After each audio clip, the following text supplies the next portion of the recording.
Halo, Assalamualaikum. Waalaikumsalam, Pak. Waalaikumsalam, Pak. Saya lagi nunggu apa?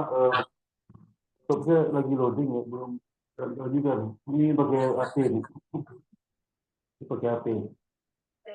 Masuk apa nih?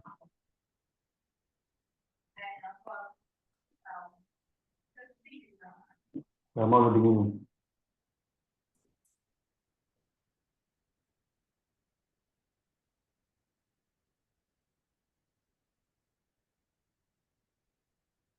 Bentar nih.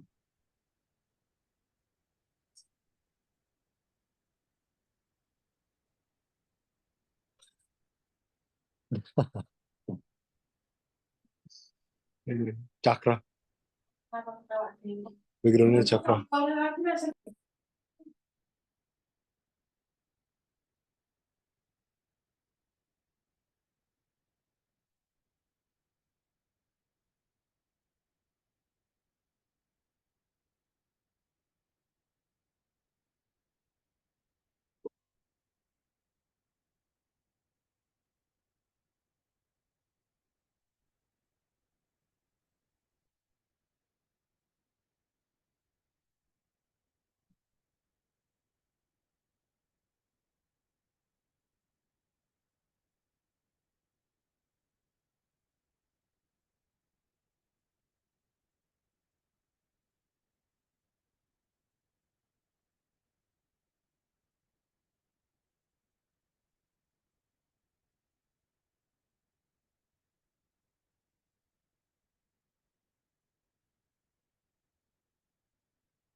Itu bisa masukin dulu ya, mau masuk itu apa?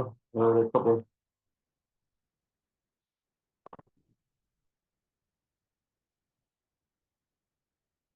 Hmm.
Oke, sekarang kita mulai kuliah lagi ya.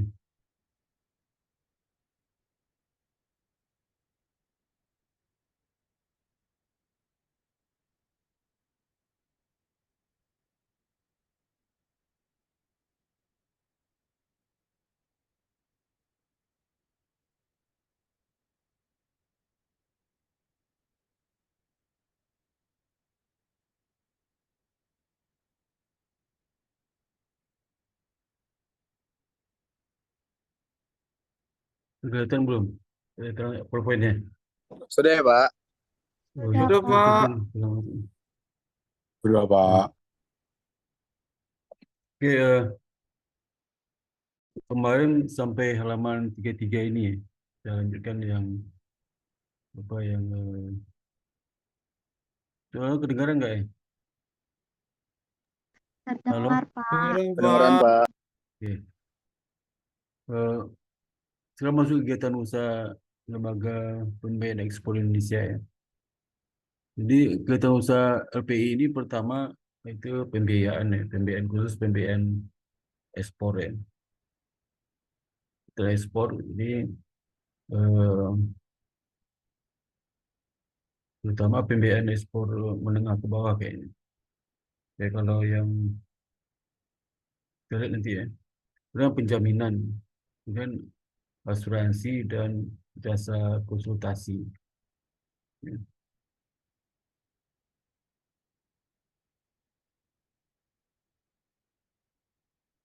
Jadi dalam rangka melakukan kegiatan usaha berdasarkan prinsip syariah, jadi ada juga yang prinsip syariah, ya, prinsip profesional sama prinsip syariah.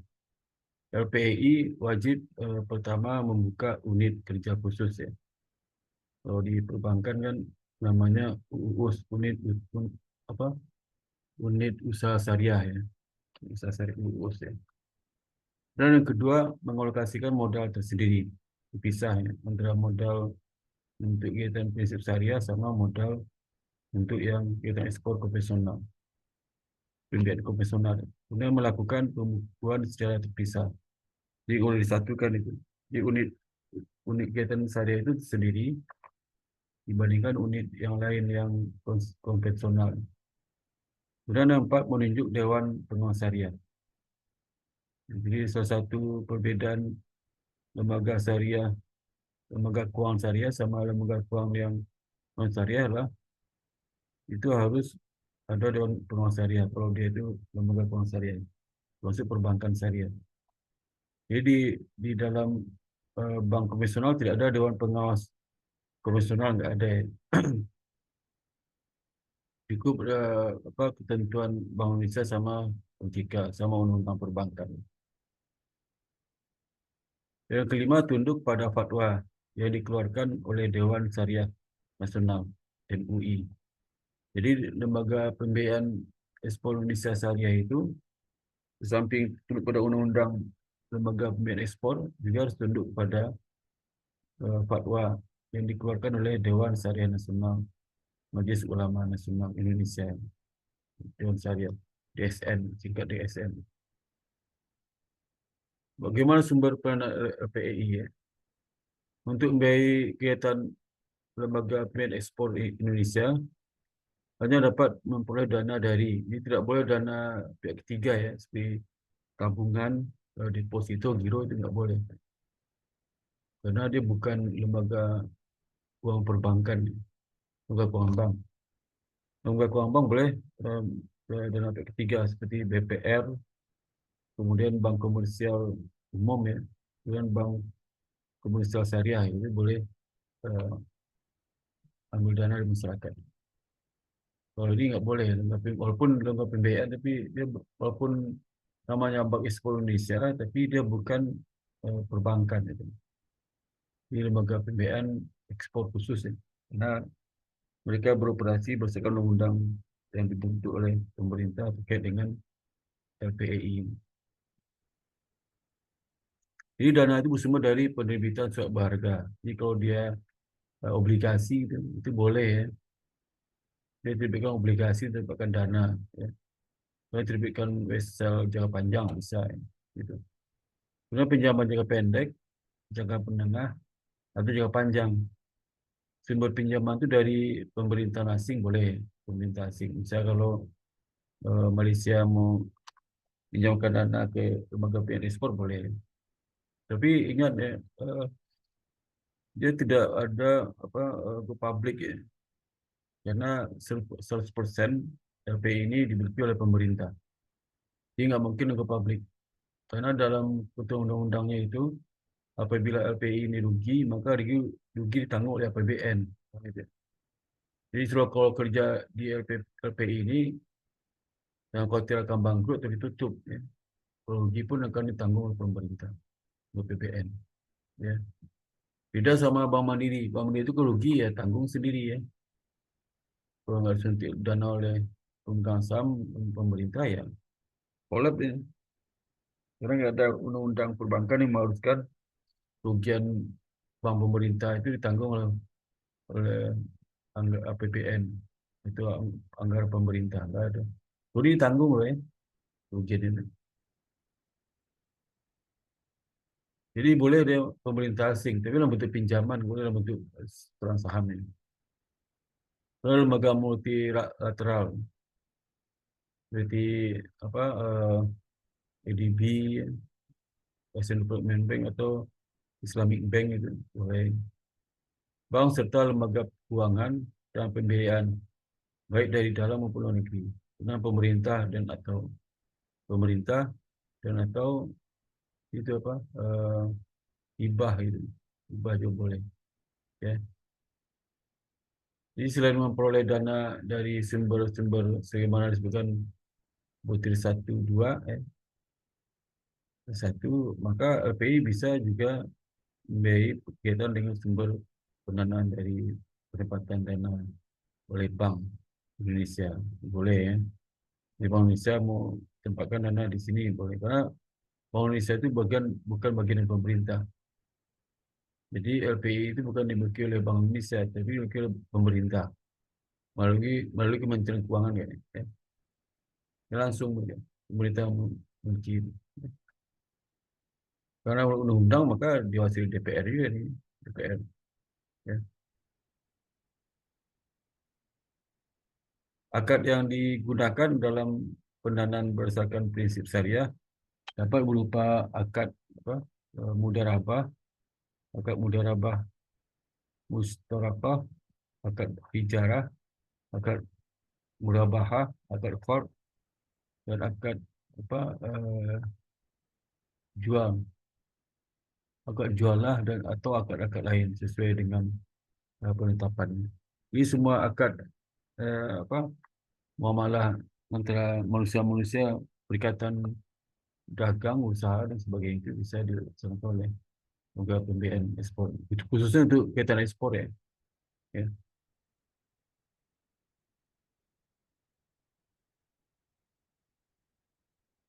Kemudian transaksi derivatif. Ya.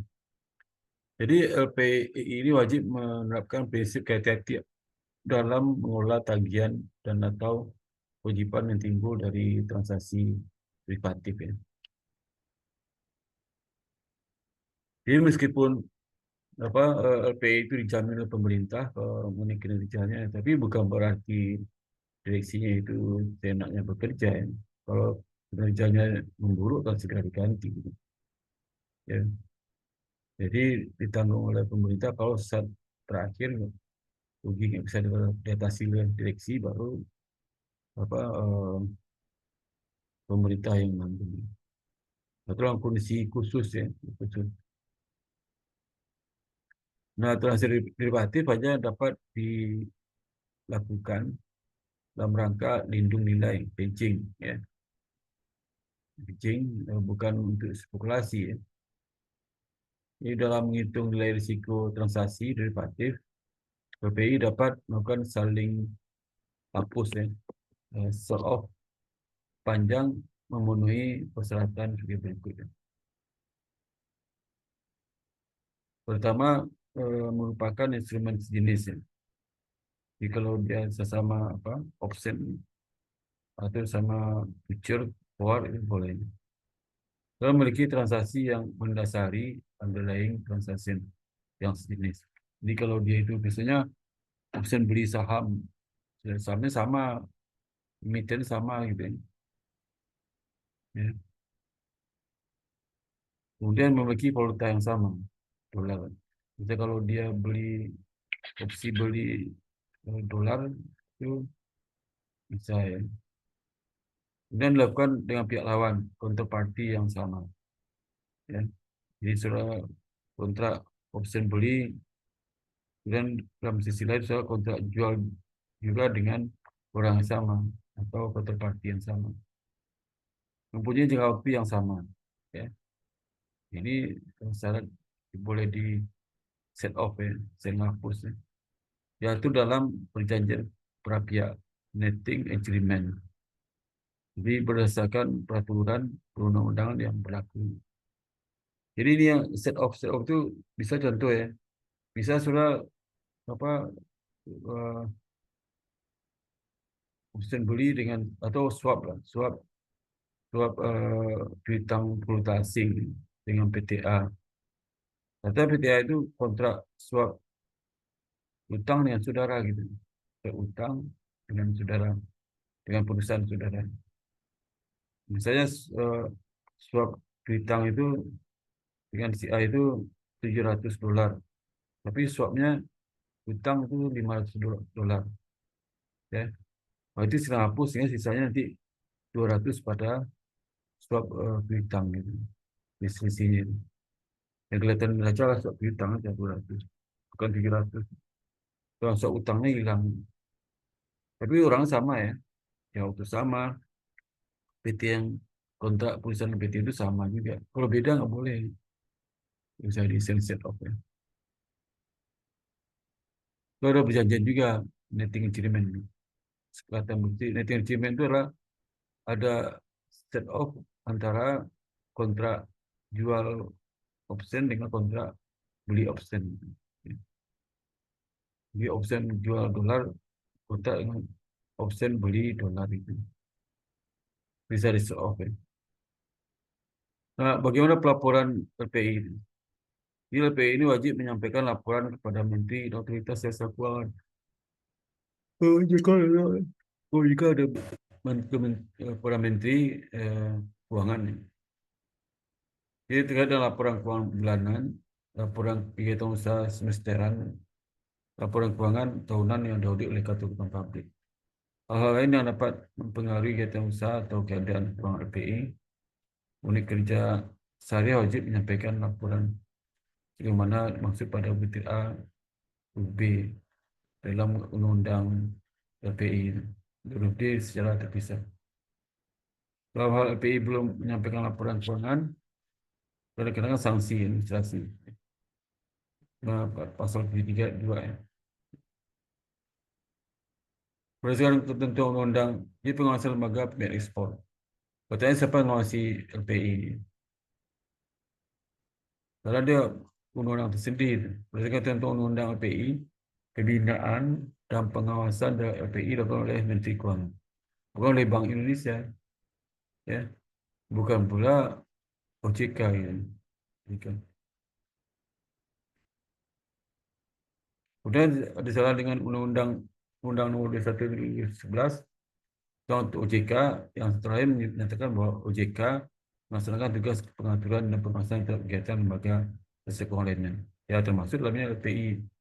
Dengan Undang-Undang Nomor 1 ini OJK bisa melakukan pengawasan, ya, samping Kementerian Keuangan. Jadi ada pengalihan dari tadi Menteri Keuangan, ya, dialihkan kepada OJK sejak 1 Desember 2012. Ya. Jadi kan undang-undang sendiri ya. Jadi dia tunduk dengan Kementerian Keuangan. Tapi sejak 31 Desember 2012, pengawasan dan pembinaan itu diserahkan pada OJK. OJK. Ya. Jadi pengawasan OJK terhadap LPI ini, yang pertama, pengawasan secara offset, yaitu melalui analisis terhadap laporan keuangan, laporan berkala, yang disampaikan oleh LPI kepada OJK. Jadi berkala biasa 3 bulanan, nanti dianalisis keuangan oleh staf OJK. Kalau ada hal yang perlu diperdalam, dijelaskan, maka dia akan panggil LPI dia. Jadi laporan termasuk bulanan juga ya. Bulanan, semesteran, jadi 3 bulan nggak ada nih. Kegiatan bulanan, semesteran, laporan keuangan tahunan. Jadi kuartal nggak ada. Di semesteran itu kali semester 1, semester 2 langsung laporan audit kan. Ya. Lalu juga laporan profil risiko sampaikan secara turunan. Jadi kalau laporan berkala berarti laporan bulanan, laporan kegiatan. Tapi kalau laporan profil risiko sampaikan secara triwulan dan laporan pelaksanaan tata kelola perusahaan yang baik. Nah, kalau pengawasan secara onsite, berarti onsite langsung ke lapangan itu. Langsung staf OJK itu pergi ke lapangan. Kalau LPI itu dari Jakarta, ke Jakarta. Dan maka itu mendapatkan keyakinan yang memadai atas kebenaran laporan kalau yang disampaikan secara offsite oleh LPI dan menilai tingkat kepatuhan terhadap ketentuan perundang-undangan yang mengatur LPI. Nah, itu yang tingkat pengawasan oleh OJK ini. Jadi melalui laporan reguler ya, bulanan, kuartalan, semesteran, dan tahunan yang diaudit oleh KP. Ya. Dan juga pengawasan onset. Onset itu apa istilahnya lah on the spot ya, on the spot. Ya. Gitu ya. Langsung ke lapangan. Nah, dasar pembinaan dan pengawasan LPI adalah Peraturan Menteri Keuangan Nomor 140 Tahun 2009 tentang pembinaan dan pengawasan lembaga PNS Indonesia. Bagaimana telah diubah dengan Peraturan Menteri Keuangan Nomor 161 Tahun 2010. Jadi untuk lebih mengoptimalkan peran PPI dalam mendorong PNS nasional mengurangi hambatan regulasi, dapat membatasi bangkit PPI dalam menyediakan pembinaan ekspor nasional dalam bentuk pembiayaan, penjaminan, asuransi ekspor dan investasi. Maka lakukan pengaturan kembali terhadap aturan-aturan yang dapat dalam PMK, termasuk dalam bentuk peraturan OJK tentang pembinaan pengusaha PPI. Jadi dialihkan tadinya ke Kementerian Keuangan, sekarang dialihkan kepada OJK. Ya. Nah, ini siklus pengawasan LPI. Lihat gambar apa? Gambar 34 ya, 34.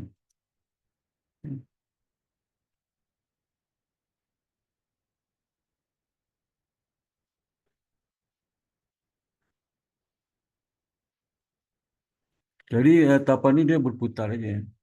Jadi ini laporan hasil pemeriksaan sementara RPS, laporan hasil pemeriksaan final.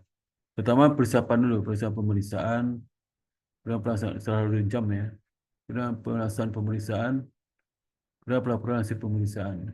Nanti dibikin laporan hasil pemeriksaan ya.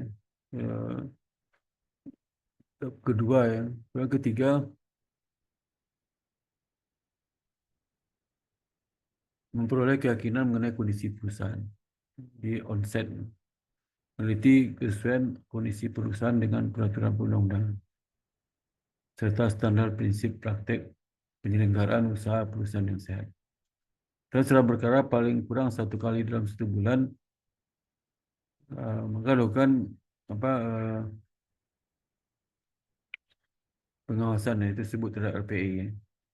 Jadi 1 kali minimal sebulan sekali, paling kurang sebulan kali. Bisa juga kalau hal khusus bisa juga datang kurang sebulan. Ya. Ini khusus, enggak selalu ada. Misal datang bulan ini untuk pengawasan rutin bulanan, 2 minggu lagi datang lagi. Jadi itu ada khusus. Kalau di dalam audit itu due diligence ya. Atau special audit. Ya. Ini kan bukan audit, ini pengawasan aja. Nah, bagaimana perkembangan LPI? Ya? Jadi sejak mulai beroperasi 1 September 2009 ya, sampai dengan bulan September 2015, kinerja LPI menunjukkan perkembangan yang pesat. Ya. Kira pertumbuhan total asetnya 4,7 kali lipat. Ya. Rata-rata pertumbuhan per tahun sekitar 36,5%. Ya cepat karena masih baru kan. Perusahaan baru pertumbuhan masih cepat. Dari aspek perkembangan kegiatan usaha pertumbuhan pembiayaan mencapai 2 kali lipat, 217,97%. Dengan pertumbuhan rata-rata 43,59% per tahun. Ya.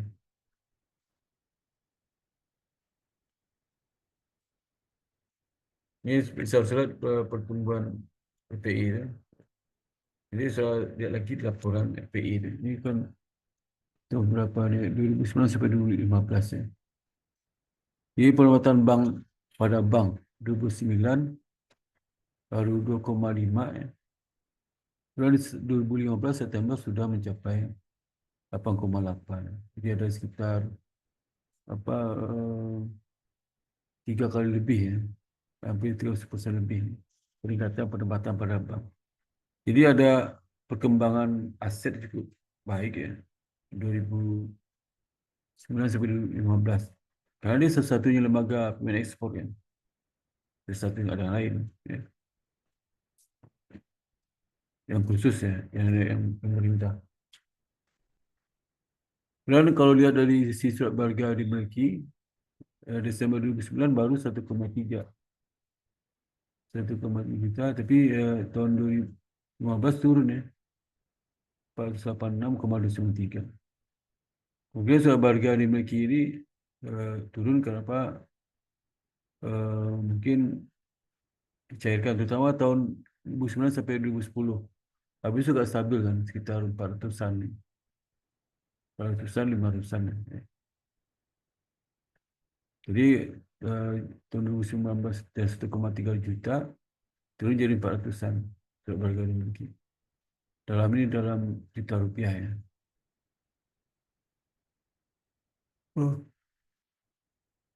Biasa perkembangan pembiayaan ya. Lihat aja 2009 sampai 2015 kan udah 6 tahun. Selama 6 tahun pembiayaan itu di 9,2 kalau juta ini berarti miliar kan. Juta 9,2 triliun. Ya. Dalam juta ya. 6 juta berarti tambah 4. Ini 9,2 triliun. Nah, 2015 dia naik 3,8 triliun. Ini berapa kali lipat? Ya. Hampir kalau 2 kali lipat berarti 9,2 kali 2. 1,8 ya. 18 ya. 18 ya. Ini 2 kali lipat ya. 2 kali lipat. Ya. 6 aja 6, 7. 7 kali 9 berapa? 7 kali 9 ya. 7 7 7 ya, hampir 9 kali ya, 9 kali. Korporasi juga sama itu. 8,8 naik 67. UMKM juga meningkat tajam. Terakhir juga meningkat di 13 triliun jadi 29,9 triliun. Hampir 30 triliun. Jadi hampir total aset itu hampir 9 kali. 9 kali. Mungkin 8 kali. 8 kali 13 kan? Ya, sekitar 83 ya. 83 ya. 7 kali lah. 7 kali lebih. Saya harga terbitkan 23,2 jadi 29 triliun. Ya. Tajam juga peningkatan.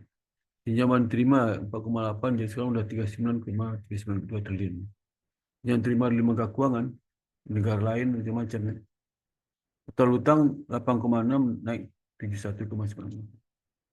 Jadi kemudian di sisi ekuitasnya, ekuitas dari 4,4 naik 4,4 triliun jadi naik jadi berapa?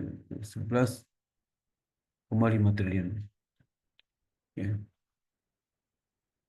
Jadi dilihat kinerja di sini ada peningkatan cukup signifikan, besar sekali peningkatan selama 6 tahun terakhir. Ya karena lembaga ini bergerak walaupun sering dengan kepercayaan diri yang penuh ya karena uangnya dipegang oleh pemerintah.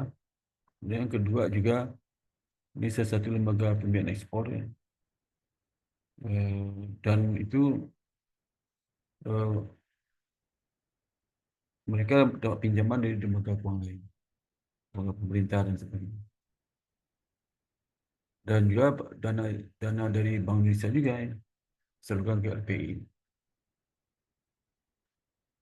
Nah, saat ini LPI itu sudah memiliki kantor perwakilan di 4 kota, Medan, Surabaya, Makassar, dan Surakarta. Mungkin nanti bisa semua provinsi, ya. Jadi bisa meningkatkan ekspor Indonesia, sehingga bisa mengurangi defisit apa neraca pembayaran. Ini kantor pusat, pada pusat ada 6 cabang ya. Itu di Jakarta, Sumatera. Oh nih, kantor pusatnya ada. Kantor pusat dari mana DKI Jakarta ya. Sumatera Selatan dan Kepulauan Bangka Belitung, Lampung, Banten, Jawa Barat. Kanwil Medan, Kanwil ada 4 kanwil ya. Kanwil Medan, Surabaya, Surakarta dan Makassar. Kanwil Medan itu mulai Aceh, ya, Sumbar, Riau, Kepulauan Riau, Jambi dan Bengkulu. Itu kanwil apa kanwil Medan ya. Karena kalau kanwil Surabaya membawahi cabang Jawa Timur, Kalimantan Selatan, Bali, Nusa Tenggara Barat, Nusa Tenggara Timur. Belum besar itu memang eh, Makassar belum besar ya. Kalau Surabaya kecil cuma 4, nanti 5 area apa? Area provinsi. Kalau Jawa Timur, Kalimantan Selatan, Nusa Tenggara, NTB, Nusa NTT. Ya. Kalau di Surakarta itu Jawa Tengah, Jogja, Kalimantan, Kalimantan Timur, Kalimantan Utara. Ya, itu. Yang paling besar itu adalah Kanwil Makassar. Itu ada 10 provinsi. Ya. Yang besar di Sulawesi Selatan, Sulut, Sulteng, Sultengge, Sulteng Gorontalo, Sulawesi Barat, Maluku, Maluku Utara, Maluku, itu disingkat yang Maluku ya. Papua, Papua Barat. Papua itu ada 2 provinsi. Maluku ada 2 provinsi, kalau Maluku biasa ibu kota Ambon, kalau Maluku Utara ibu kota Ternate. Gorontalo juga ini provinsi baru ya, Gorontalo, Maluku Utara, Papua Barat ya, masuk provinsi baru. Nah, sekarang kita bahas studi kasus di buku ini ya, buku orang OJK itu. Ini kasus LC Bank BNI, Ekspektasi Perbankan. Ini juga kejadiannya mungkin setelah sebelum COVID ini. Itu tahun 2000, di atas 2010-an ya. Mendekati 2020 ya. Kalau semua operasi surat kredit LC yang terjadi di PT BNI mungkin banyak diberitakan di berbagai media cetak elektronik ini sebelum COVID ini. Pemberitaan yang makin meluas tersebut bukannya makin membuat kejelasan, tapi makin bingung. Karena salah satu pelaku itu ya, itu eh, dengan nyantai berobat ke Singapura ya, belum kuat ya, tanpa ada cekal, karena ada terlibat dengan kasus LC fiktif ya, BNI. Jadi bingung ya, putar-putar. Karena banyak pertanyaan timbul bagi orang awam yang menyangkut teknik operasi LC. Dulu banyak banyak itu banyak modus ya. Jadi misalnya dia buka LC impor ya, LC impor ya. LC impor itu kalau datang dokumen kan perusahaan University Inggris apa isi Inggris bayar kan, bayar. Nah dokumen lagi dia yang datangkan dokumen apa dokumen itu dokumen boleh katakan tidak asli lah ya. Tapi spal mungkin asli itu palsu. Jadi barang nggak ada diimpor, tapi dokumen datang dari bank luar negeri ke Bank Indonesia, bank komersial di sini untuk dibayar, ya, untuk dibayar. Kalau clean semua ya, clean. Itu berulang-ulang, berulang-ulang. Jadi LC impor, sehingga akibatnya apa? Akibatnya ada capital flight luar negeri. Ya.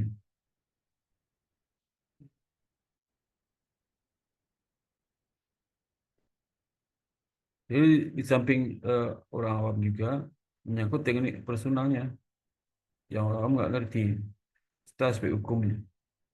Saya di bagian ini pernah setahun gitu, ekspor impor. Dalam tulisan ini penulis akan memberikan ulasan mengenai kasus tidak di teknik perbankan menyangkut personalisasi LC dan aspek hukumnya. Nah, kasus bermula dari terimanya LC senilai 1,7 apa triliun ya, 1,7 triliun. Ya. Bukan miliar lagi 1,7 triliun. Ya. Oleh Bank BNI cabang Kebayoran Baru. LC itu dibuka oleh bank yang selain bukan merupakan sebenarnya Bank BNI. Jadi bank dibuka di bank lain ya. Tapi bank itu bukan koresponden Bank BNI. Juga bank-bank yang berasal dari negara-negara dalam kategori risiko tinggi, high risk country, seperti dulu Libya, ya, macam-macam, ya, high risk countries lah. Bank-bank tersebut seperti Dubai Bank, Kenya Limited, ya, Ross Bank Switzerland, Middle East Bank Kenya, The Wall Street Banking Group, dan Cook Island Beneficiary. Nah, ini bank-bank. Sementara yang menerima LC adalah perusahaan dalam negeri, itu Gramarindo Group. Oke.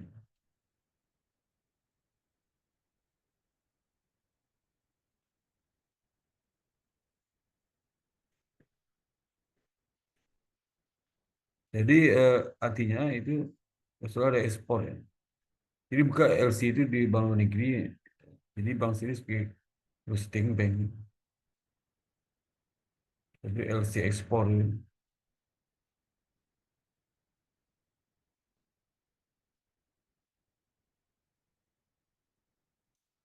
Hmm.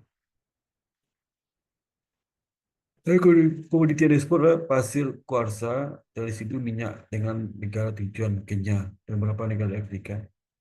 Wah itu apa termasuk negara yang risiko tinggi ya. Ya misal contoh LC ekspor itu kalau di sini misalnya PTA, ya, PTA dapat LC nih di luar negeri ke Kenya, gitu. Masa dia harus mengimpor barang situ, ekspor barang ke Kenya itu. Oleh LC itu diserahkan ke Bank Mandiri, ya. Jadi ini Bank Indonesia sebagai negotiating bank, ya. Lalu begitu diekspor pasir, apa? Jadi kan pasir, ya. Residu minyak dengan tujuan Kenya, itu kualitasnya diekspor kan ke negara tujuan. Jadi setelah diekspor, dokumen ekspornya apa oleh pembeli situ nanti diajukan dalam ke bank setempat ya. Nanti kan isim bank, isim bank dicek sesuai dengan LC, sesuai, oke dikirim dokumennya ke bank mandiri sini. Bank di sini ngecek lagi pak dokumen. Kalau clean dia dibayar. Di Bank BNI cabang Kebayoran Baru menerima 196 buah LC sekali dengan isim bank, Ross Bank Switzerland. Ini Ross Bank Switzerland ini masuk bank apa,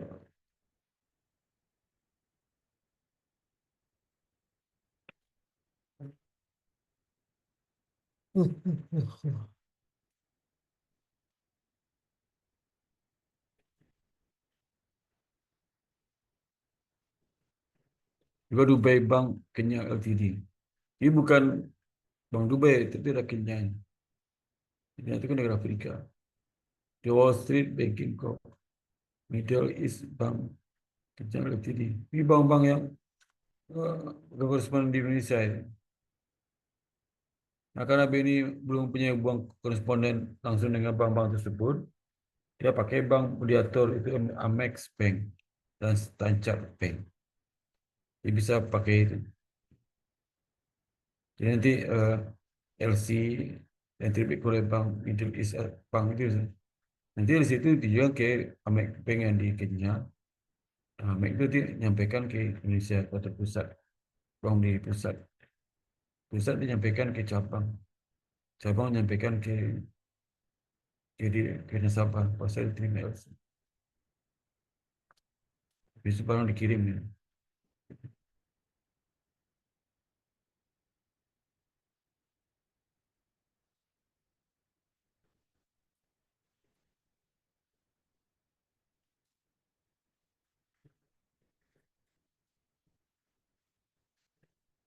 Nah, kemudian setelah LC diterima di Bank BNI di Jakarta ya. Nah, berseiring dengan juga permohonan diskonto vessel ekspor berjangka kredit ekspor atau LC tersebut kepada BNI. Jadi LC polisi Issuing Bank itu LC impor ya. Dia mengkolek dokumen nanti di SCC, kemudian nanti apa eh, vessel bentuk ini LC ekspor dan diskonto. Nah, dan sejujurnya pihak BNI Merindo Group menerima apa 1,6 triliun dan Petindo Group menerima 105 miliar dananya. Karena begitu ekspor ke luar negeri, BNI langsung membeli itu vessel kepada Gamarindo Group ya, dan Petindo Group. Setelah beberapa tagihan tersebut di tempo, penimbang nggak bayar ke PNI, namanya unpaid, ya. Dan nasabah pun tidak bisa mengembalikan hasil ekspor yang sudah dicairkan sebelumnya. Nah, ini permainan. Jadi apa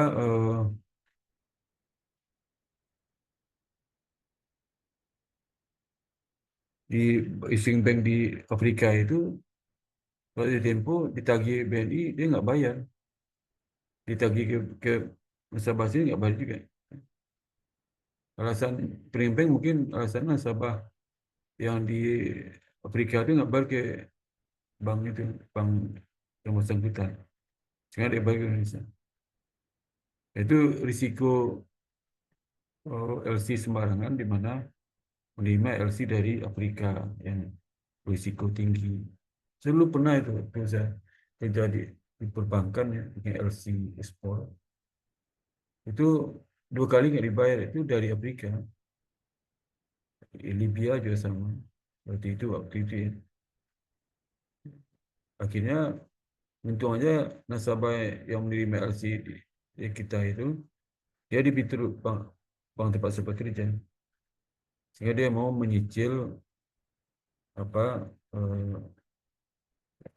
hasil ekspor itu ya, dari hasil produk ekspornya.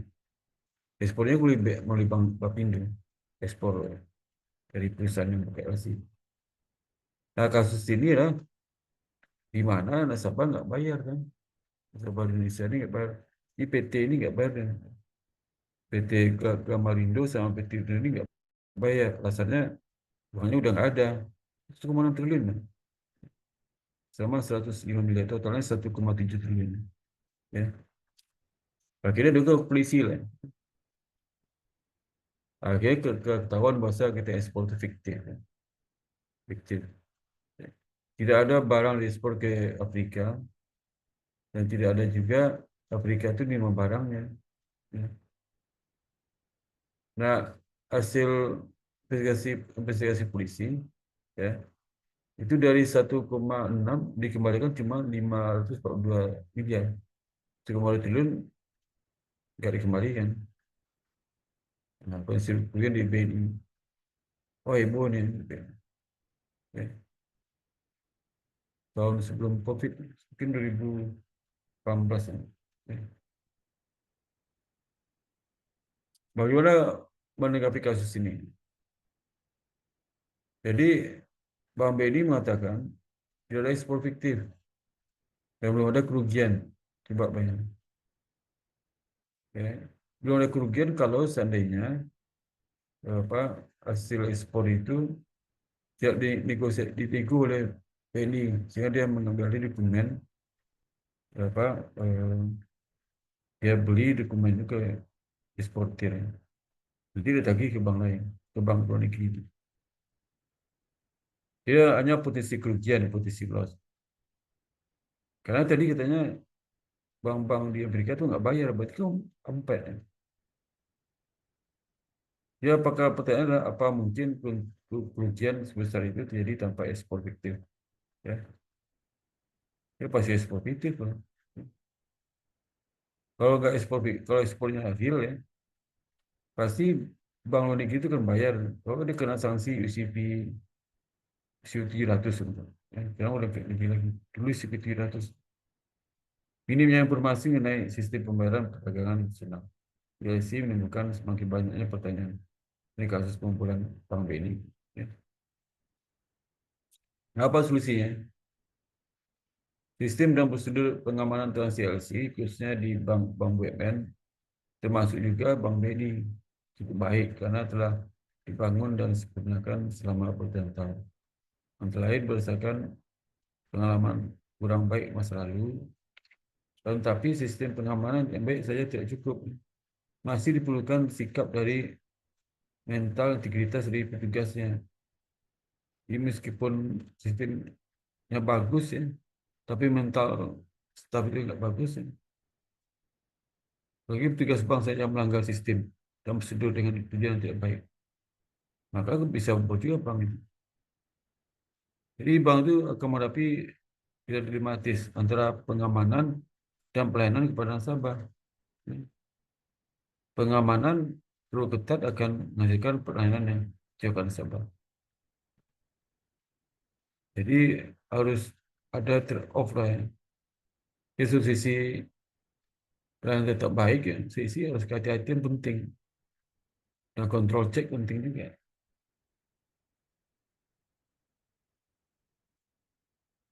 Jadi kalau pelayanan memuaskan nanti sangat dekat dengan nasabah, menggolok, makan bersama, mana-mana ya. Karena kan termasuk nasabah prima ya. Tabungan lebih 1 M itu nasabah prima. Nah, menghadapi dilema ini, bank harus bijak dan mampu membangun prosedur kerja yang tetap menjamin keamanan.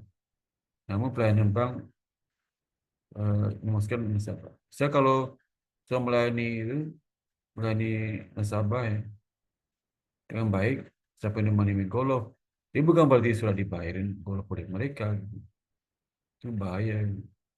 Kan banyak juga oknum ya perbankan yang golf yang bayarin debitur. Ya. Itulah si bilis dari bank itu.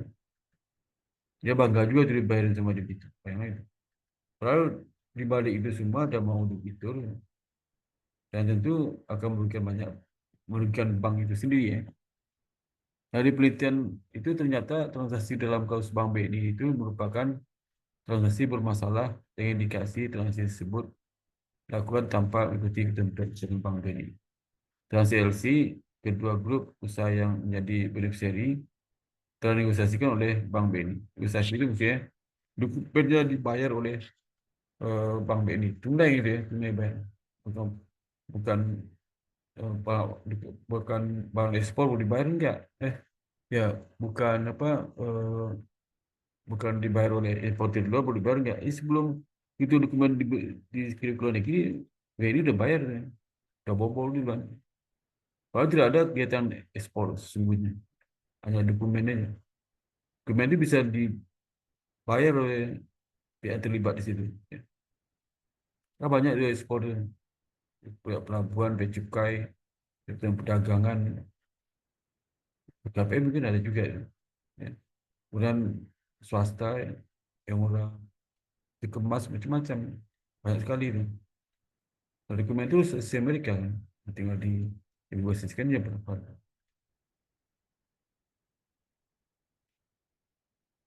Jadi negosiasi dengan diskon itu tanpa dilalui adanya akseptasi di bank tersebut penerbit.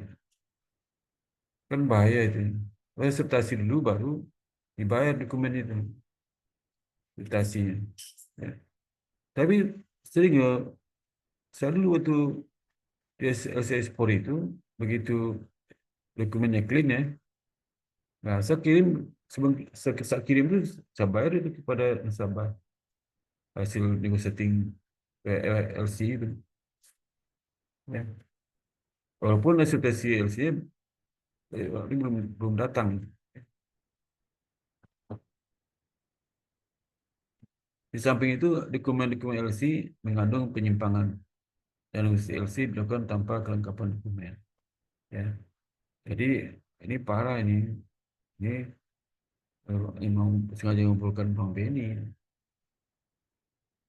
Hasil investigasi dilakukan oleh kantor pusat Bang Beni, para eksportir, yaitu 2 perusahaan tadi itu. Ternyata telah melakukan ekspor fiktif. Jadi nggak ada ekspornya, ya, fiktif. Hal ini terungkap antara lain dari hasil verifikasi kepada pejabat Bea Cukai cabang Belitung menyangkut pemberitahuan SPEB Dalam Marindo dan PB yang terkait dengan dua perusahaan itu. Nah, pejabat cukai cabang Belitung menyatakan bahwa PB tersebut palsu, tidak benar, palsu kan. Gitu. Jadi itu fiktifis itu. PB itu perlu transfer barang. Jadi kalau eh, saya misalnya yang mau negosiasi LC ekspor, dokumen saya terima dalam bentuk Excel, packing list, dan ada juga asuransi segala macamnya. Nah, salah satunya PB ini, PB itu lah terus ke bea cukai itu, apa bea cukai di pelabuhan. Bea cukai buat tahun. Dia PB itu nanti kalau dia accept berarti benar barang itu ekspor kan. Jadi kalau nggak ekspor barang nggak keluar karena fiktif bisa aja. Kalau dia asli nggak mungkin keluar. Kalau ekspor fiktif nggak mungkin. Ya. Nanti di PB itu bank juga ngecap, ngecap dia mengatakan berani di clean, tidak ada masalah dokumennya langsung di acceptasi, di dacap penerima oleh bank. Nanti kembalikan lagi PB itu kepada apa atur pedagang bea cukai. Nanti sebagian penjelasan masuk ke dalam dokumen LC. Nah, penyelesaian pembayaran hasil transaksi ekspor proceed dari beberapa hasil LC tersebut akan dikonsesikan dilakukan bukan oleh bank pembuka, leasing bank, ya.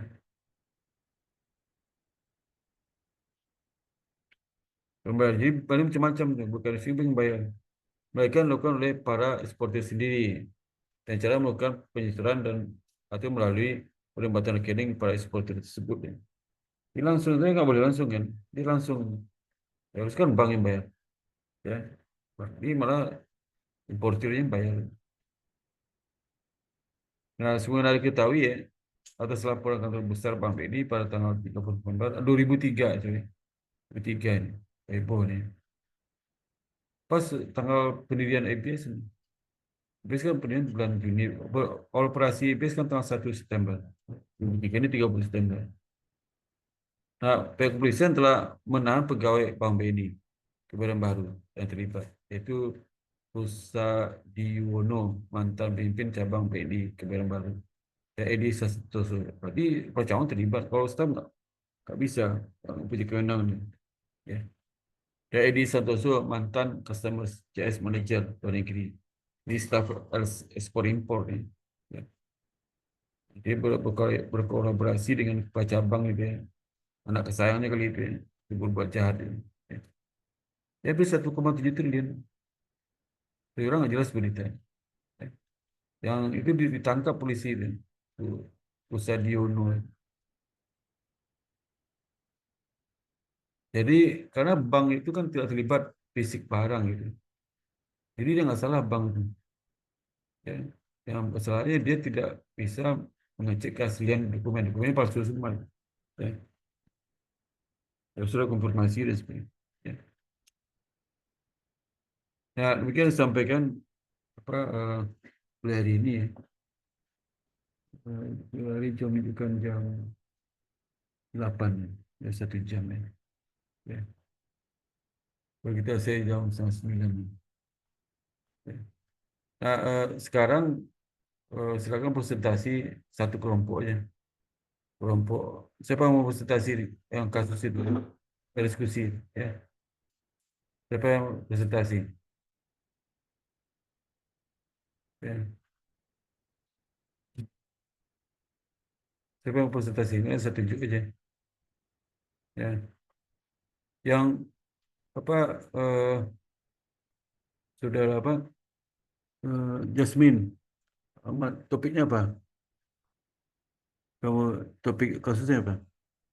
Sudah upload ke YouTube ya belum saya Check lihat. your viewings and step carefully. Thank you. LPI Pak kasus. Apa?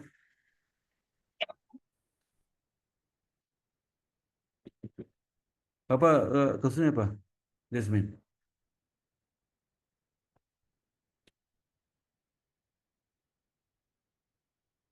Halo? Jangan ditutup artinya apa itunya suaranya.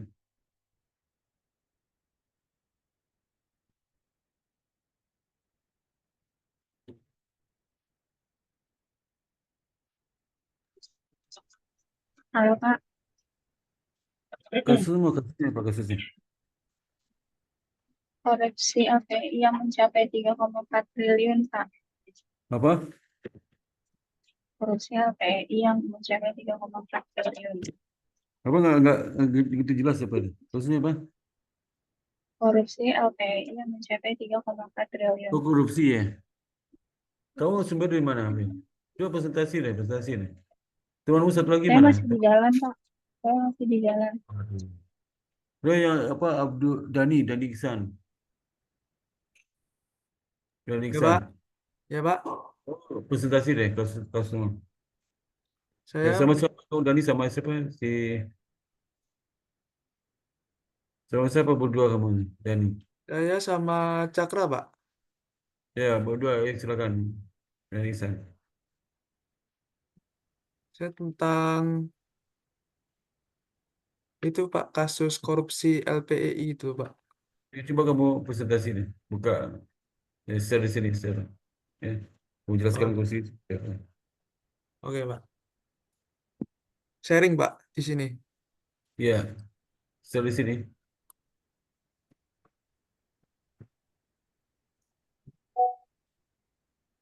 15 menit aja ya presentasi ya. Yang pentingnya kamu sampaikan. Ada waktu 1/2 jam lagi nih. Share screen Dan. Ya, bentar.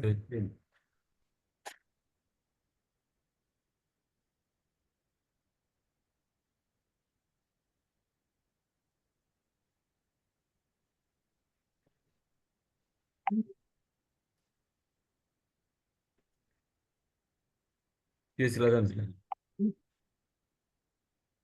Eh, baik, Assalamualaikum warahmatullahi wabarakatuh. Di sini saya bersama Cakradanu Aditya akan mempresentasikan pengembalian potensi kerugian keuangan negara dalam tahap penyelidikan kasus korupsi yang terjadi di LPEI.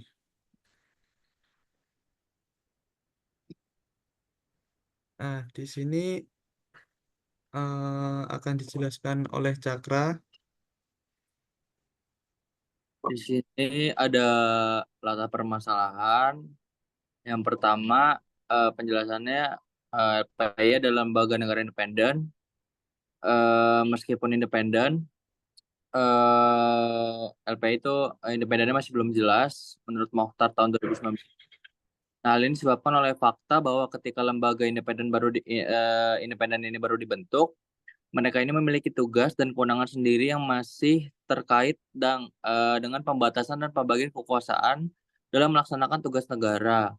Oleh karena itu, LPI adalah lembaga independen dan tidak ada pihak lain atau pemerintah yang dapat mengganggu urusannya dalam menjalankan tugas dan wewenangnya kecuali diatur oleh undang-undang menurut Matondok tahun 2021. Next.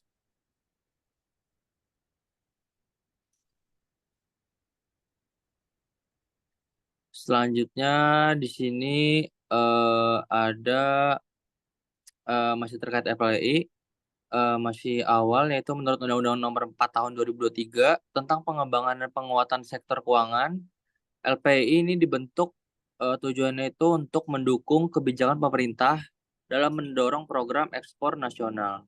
Next. Selanjutnya untuk mengembalikan kasus ini untuk mengembalikan kerugian keuangan negara, salah satu tujuan hukum di sini tuh adalah untuk mewujudkan cita-cita nasional dalam tindak pidana korupsi. Nah, korupsi adalah tindakan kriminal yang tidak dapat dihindari yang dilakukan untuk mendapatkan keuntungan untuk diri sendiri ataupun sekelompok orang-orang tertentu. Next. Nah, di sini ada kronologi kasus tindak pidana korupsi yang terjadi di Lembaga Pembiayaan Ekspor Indonesia atau LPI. Ini ada poin-poinnya aja secara singkat. Yang pertama itu jadi dugaan korupsi ini sejak tahun 2019. Terus yang kedua, kasus korupsi terkait pemberian fasilitas kredit di LPI sudah berlangsung sejak tahun 2019 dengan kerugian negara mencapai sekitar 2,5 triliun. Terus yang ketiga, penyelidikan oleh Kejaksaan Agung dan KPK.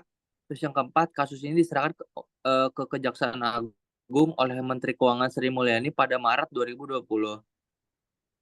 Terus yang kelima, ada KPK juga menyelidiki dugaan korupsi terkait pembiayaan ekspor oleh LPI, meskipun terdapat perbedaan kewenangan antara KPK dan Kejaksaan Agung.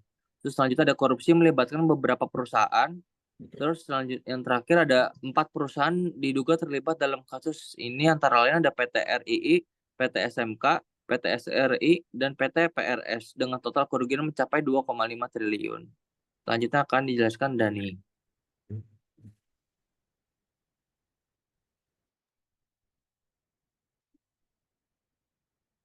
Oke, di sini saya akan menjelaskan tentang pengembalian potensi kerugian keuangan negara pada kasus tindak pidana korupsi yang terjadi di LPI. Nah, tindak pidana korupsi digolongkan sebagai kejahatan yang sangat besar yang mengganggu ekonomi negara, menghambat pembangunan nasional. Nah, di sini ada poin-poin yang dimana 3 poin. Yang pertama yaitu korupsi sebagai kejahatan yang luar biasa atau yang sangat besar. Nah, tindak pidana korupsi mengganggu ekonomi negara dan pembangunan nasional, yang dimana akan menghambat seluruh kinerja pembangunan di seluruh Indonesia. Yang kedua, hukuman berat untuk pelaku korupsi diatur dalam Undang-Undang Nomor 1 Tahun 2023 KUHP Nasional. Dan poin yang kedua yaitu pengembalian aset negara, yaitu tujuan pemerintah memulihkan aset negara yang hilang akibat korupsi.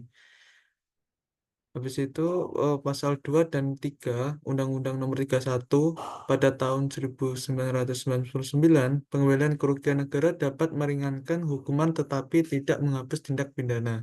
Poin ketiga yaitu ketentuan pidana tambahan pasal 18 Undang-Undang Nomor 31 tahun 1999 mengatur pidana tambahan yaitu perampasan aset, pembayaran uang pengganti, dan penutupan perusahaan. Setelah itu perampasan aset yaitu aset yang diperoleh dari tindak pidana dapat disita namun seringkali sulit dilaksanakan karena pelaku menyembunyikan aset. Nah, kesimpulannya yaitu hakim memiliki kewenangan untuk menentukan adanya kerugian keuangan negara berdasarkan fakta yang terungkap dalam proses persidangan yang akan digunakan untuk menetapkan pidana tambahan berupa uang pengganti kepada pelaku tindak pidana korupsi. Nah, intinya apabila perusahaan-perusahaan tersebut dapat mengembalikan aset yang diperoleh dari tindak pidana korupsi sebelum putusan berkekuatan hukum tetap, pengembalian aset tersebut tidak akan menghapus pidana yang dilakukan, namun dapat menjadi alasan yang meringankan bagi hakim dalam menjatuhkan putusan sesuai dengan ketentuan pasal 4 Undang-Undang 31 tahun 1999 tentang pemberantasan tindak korupsi. Sekian atas pemaparan kami tentang kasus korupsi LPI. Oke, saya mau nanya nih ke Dani sama Cakra ya. Ini kasus kan sejak 2019 ya. Korupsi di LPI 2,5 triliun. Ya Yap. itu masalah di mana sih? Sampai di mana penanganan? Kalau di presentasi kamu kan nggak jelas penanganan sampai di mana. Apa perkembangan kasus sampai di mana sekarang itu.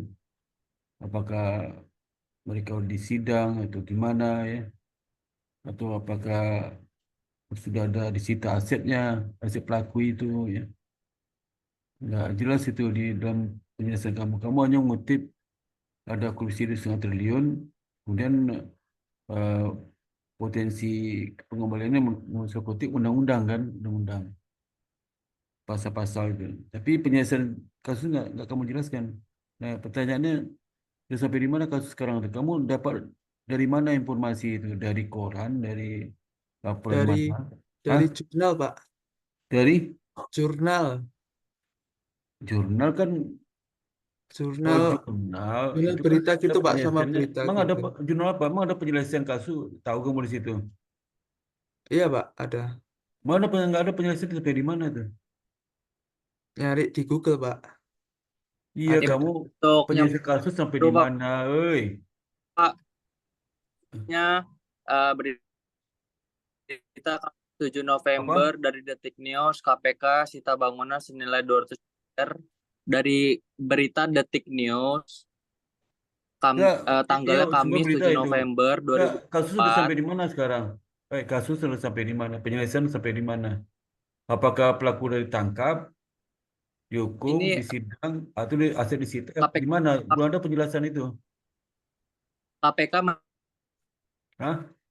menyita bangunan senilai 294 aset terkait korupsi LPI, Pak. Ya, kalau si 2,5 triliun DPI itu maksudnya pelaku siapa? Pelakunya itu udah tangkap belum? Pelaku udah ditangkap belum? Halo? Halo? Udah, Pak. Pak. Pelaku udah ditangkap belum? Sudah, Pak. Oh, Pak.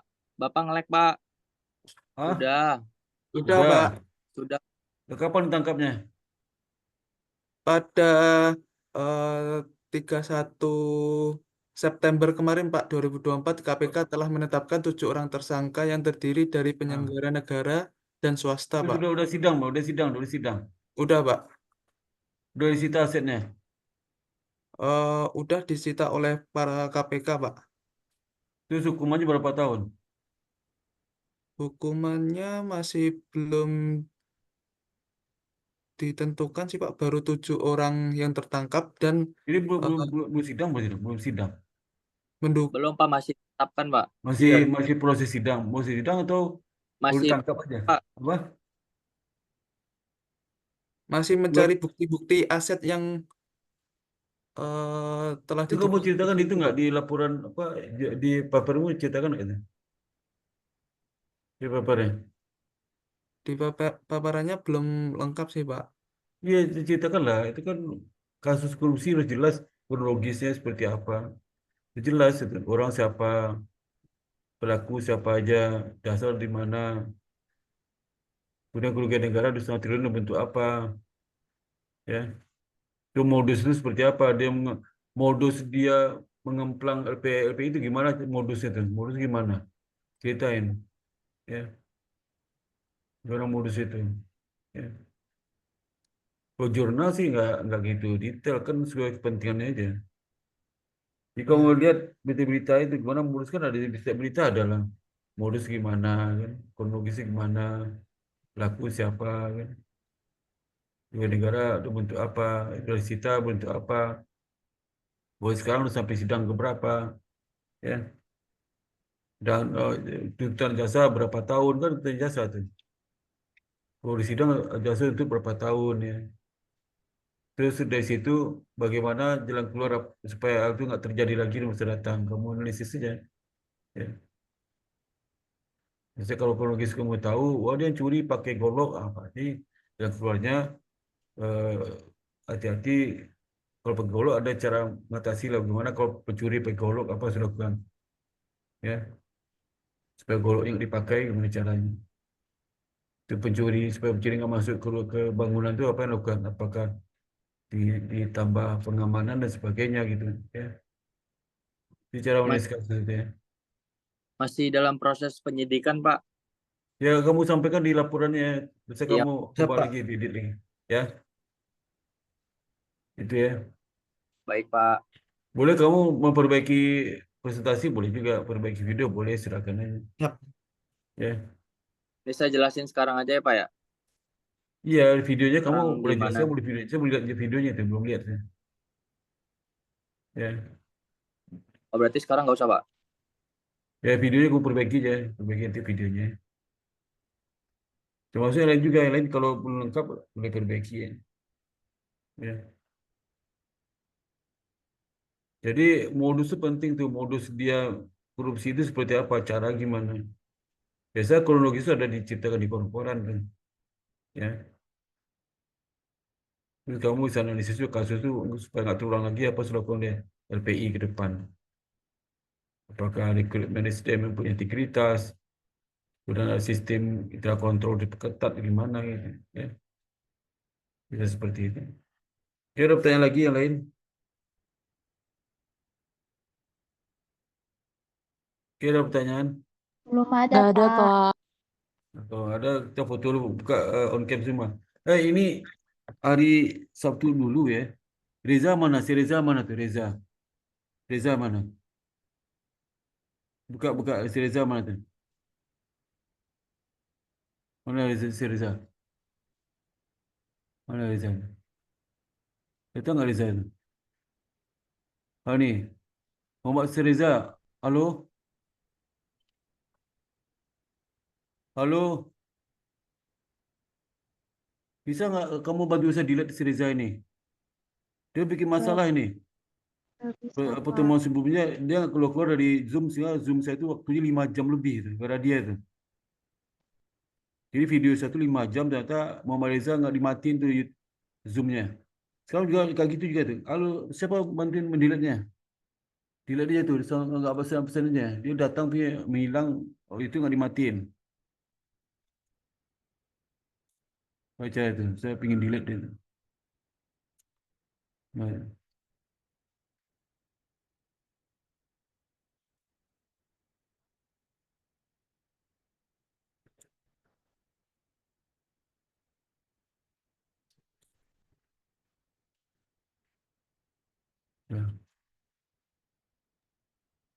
Maksudnya 5 jam nggak dimatiin itu apa, Pak? Kamu tahu nggak, kalau seandainya selesai kuliah 1 jam, kalau semuanya udah live semua, video kan tidak direcord, berhenti merecordnya, stop recordnya. Tapi kalau kamu masih ada di Zoom itu, record jalan terus tuh. 5 jam lebih itu. Kamu lihat di YouTube saya itu ada 5 jam itu. Gara si Reza, si Reza nggak dimatiin YouTube-nya, nggak dimatiin apa Zoom-nya. Sekarang dia akan ulang lagi nih, dia nggak nyaut tuh. Takutnya dia pergi tapi Zoom-nya nggak dimatiin, Pak, halo Pak. nggak dimatiin itu. Mana itu? Halo Pak. Mana Ini saya, kamera buka dong, kamera buka. saya buka Pak. Nggak ada yang boleh lihat saya sini, boleh lihat kamera mana nih? Ini. Nah, kamu tahu nggak pertemuan kemarin dia di YouTube itu ada 5 jam video saya gara-gara kamu itu. Oh saya kemarin ini Pak gak lupa ini soalnya Zoom-nya bukan dari Zoom aplikasi. Alasan Zoom kamu browser. aja tuh, nggak perlu kamu lupa apa nggak perlu, kamu nggak etis juga tuh, nggak etis kamu, nggak ada alasan tuh, kamu alasan apapun pun nggak etis banget tuh. Kalau udah pergi semua, kamu tiap tahun aja 5 jam lebih tuh. Saya buka ternyata kamu ternyata itu. Sekarang kamu keluar dulu deh. Coba saya katanya keluar dulu deh. Dokter Pak saya ganti ini dulu, Zoom dulu.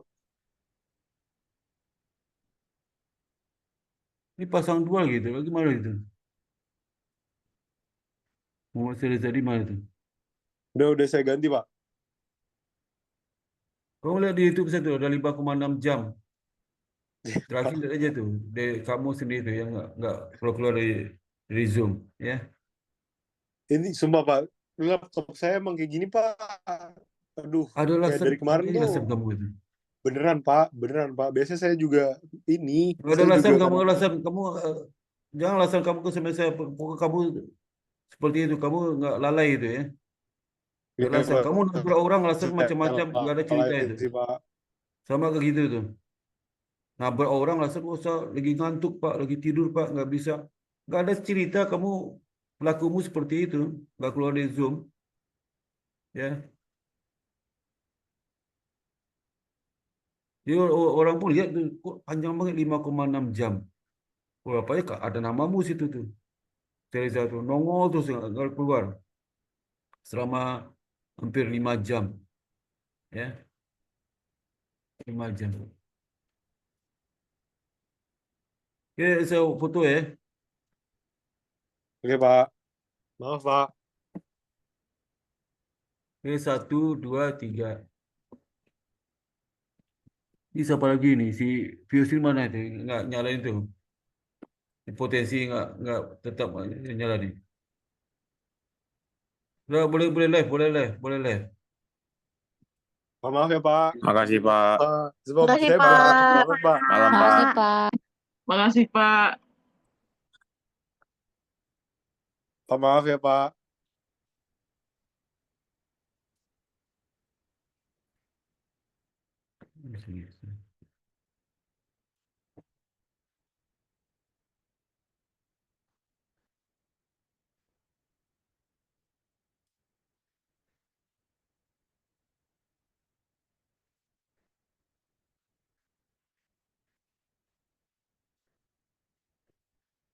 Ini Fius. Fius. Halo, Fius. Halo, Fius.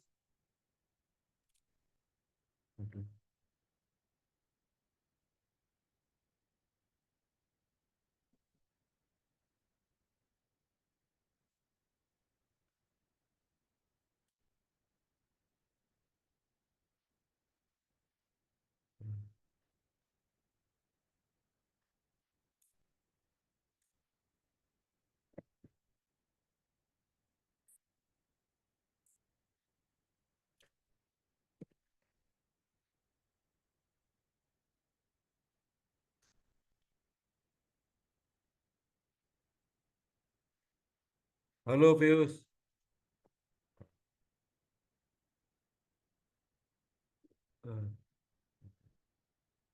Kurang itu.